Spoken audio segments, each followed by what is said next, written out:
But of course tonight we're going to be talking about another, science and technology challenge, and that's how we're going to adapt to climate change.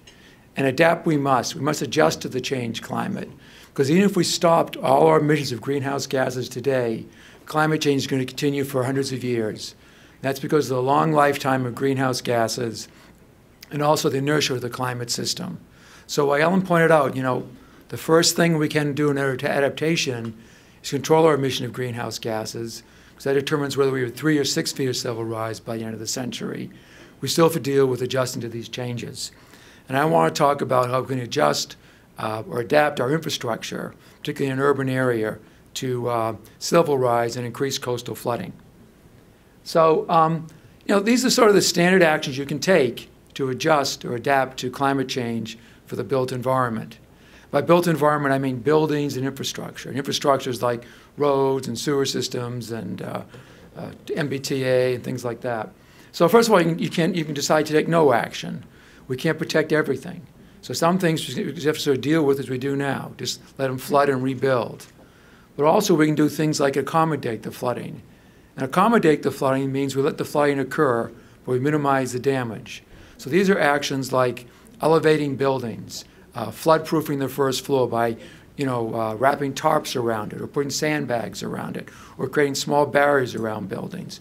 The flooding can occur, but the buildings are designed to take the flooding, and we have good evacuation plans in place. And after the event, people can come back and life sort of goes on. The third thing we can do is decide to protect our infrastructure. So we can actually keep the threat, the flooding, away from the buildings. This is like building a massive wall around, let's say, Boston or New York City. And the fourth is retreat. We can decide it's just not worth fighting nature anymore, and we're going to move away. We're all going to move to Brookline, and then eventually to Amherst, and then eventually to, wherever it goes, So retreating is certainly one of the options. And adaptation requires a mix of actions taken over time and space by public and private organizations. And by that I mean, in a particular area, you may do one kind of adaptation action over here, another kind of adaptation action over here. So different in space. Also, you might do it in time. You might say, we're going to do this adaptation for the first 20 years, and then we'll do this adaptation afterwards. So in the exercise you're going to be doing tonight, think about this idea of mixing and matching actions to protect the property you're trying to protect. And the other thing is this mix of public and private organizations. The government, whether it's city, federal, or state, can obviously not pay to protect all property, cannot pay for all adaptation. So adaptation is going to require a mix of public actions and private actions. And that's certainly a theme or approach for the city of Boston. And as Ellen pointed out, the biggest challenge we have in adaptation planning is we don't know what the future is going to be in terms of sea level rise and associated coastal flooding. We don't know if we're going to have 1 or 2 feet of sea level rise by 2050 or 3 to 6 by the end of the century. So it makes planning very difficult. And so the way we respond to that is we think about strategies that can address this uncertainty. And we consider actions that consider a range of future conditions. So we build things, we build adaptation strategies that can work over a range of conditions. Engineers have always designed for a particular condition, like, when Allison was talking about the wharf, the deck, it was designed for this much sea level, this much flooding. Well, now we're going to design for a range. So it's really creating new thinking in engineering, designing a range of future conditions. And we can consider a range of future conditions by building 2 types of structures, 2 kinds of approaches. One is what we call robust. So robust, we build something so big, so massive, it works. It's going to work no matter what the climate change is going to be over the next 100 or 200 years. But we're really more interested right now in taking more flexible or adjustable strategies that we implement over time as the climate changes. Because this is probably, this will prevent overinvestment in building things too large, or perhaps underinvesting in things. So we're really interested, a lot of us thinking now about how do we bring and design flexible and adjustable structures to deal with climate change. And I'll give you some examples of what these actually look like. And there are 2 kinds of actions you think about when we do adaptation planning. And these are spelled out in the TBHA report called Preparing for the Rising Tide, which is on their website, and you all should take a look at it if you're interested in this. But first kind of actions are what we call here and now. So obviously, if you build something new along the coast, you want to make it climate change resilient. You build it higher than you have to be, than it has to be.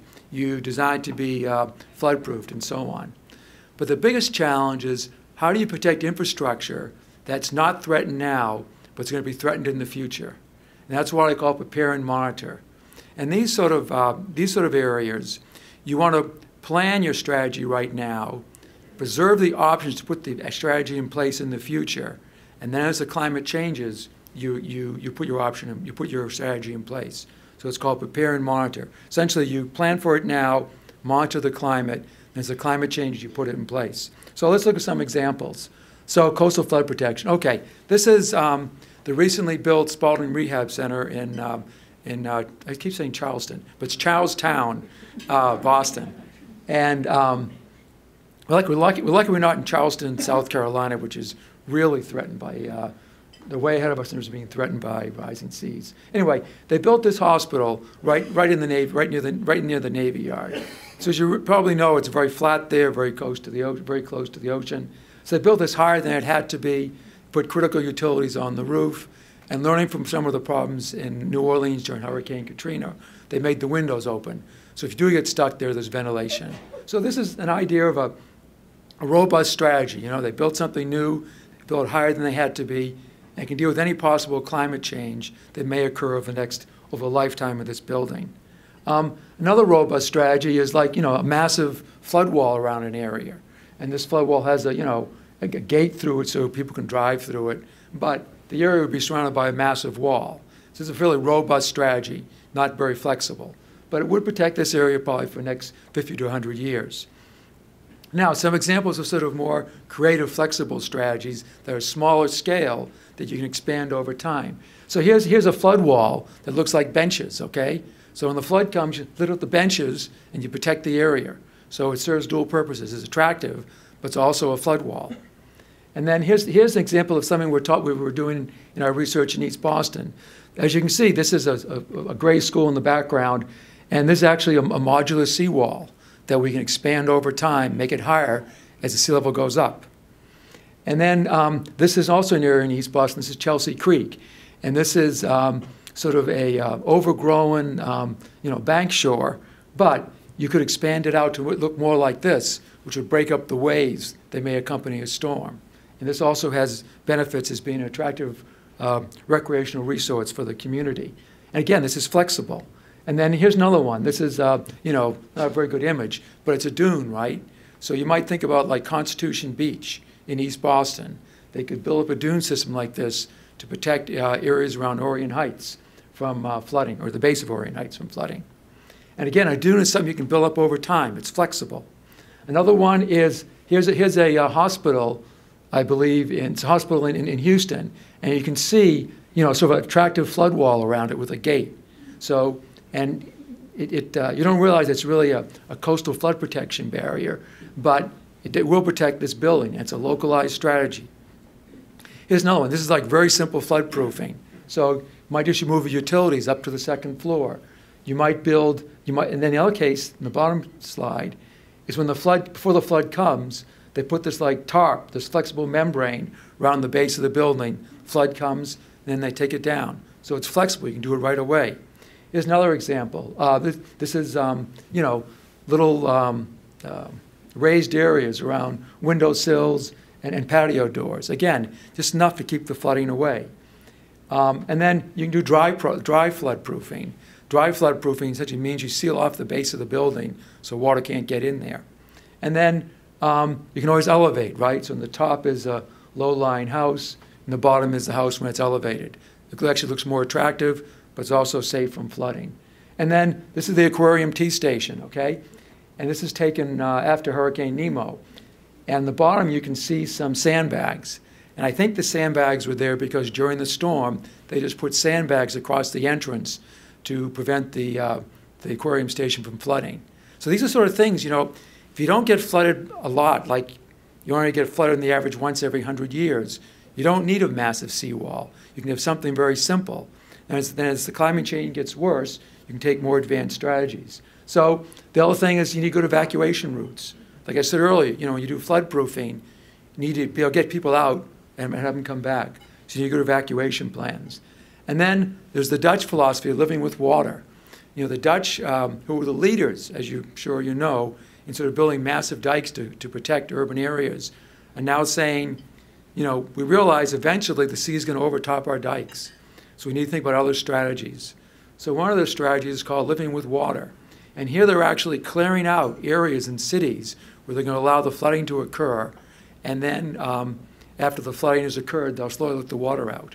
So again, living with water, not trying to fight it. And then permanent retreat, just move away. And here's my final slide, the idea of sort of examples of smaller scale strategies implement over time. So again, in the top, I've sort of showed small scale solutions, sandbagging, dry flood proofing, membranes around basements, things that's easy to do that'll protect you, from a minor flood. And if the minor flood doesn't occur very often, do something like this. It's flexible. But then eventually you might need to go to a larger regional solution where you build up the dunes or build like a flood wall around areas that previously you protected. So strategy, for an area might be, I think that's all I got. Yeah, so strategy for an area might be you do something, for the next 50 years, sort of small scale, realizing for the final 50 years of the century, you may have to do something more massive, which protect the region. So with that, I'm going to conclude. So thank you very much.